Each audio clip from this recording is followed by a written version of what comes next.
Friends, when you say Intifada to an Israeli, Intifada means the Second Intifada. And it will only ever mean the Second Intifada. Sieg Heil in German only means hail victory. You could shout it at a soccer match. But it really actually means what the worst person to use it systemically, constantly, and profoundly means.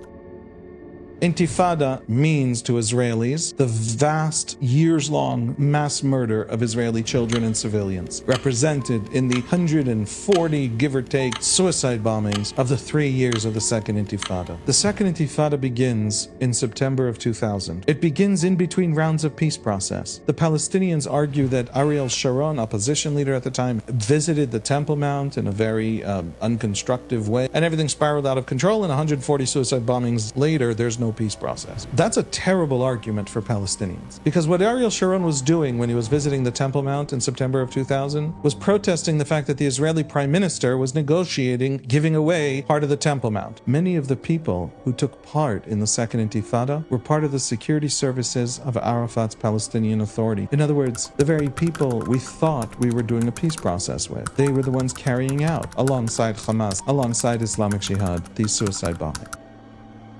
And the suicide bombings targeted pizzerias, they targeted buses. A morning bus in the city of Jerusalem is a school bus. It is full of kids going to school. Folks, the Second Intifada, not a single society in the free world would sustain 140 suicide bombings on any issue and still be capable of having a conversation about that issue. The Israeli left used to say, yes, the Palestinians have engaged in violence against us. However, we rule them. They're not free. They don't elect the military governor who rules them. If we end this moral debt that we owe them, they will reciprocate with the only thing I need from them, which is peace. That was the promise of the Israeli left. And it won elections. Israelis are genuinely wondering to this day, 25 years later, not why did they come for our kids? Why did they blow up pizzerias? But why did they do it then? Why did they do it at the height of the peace process?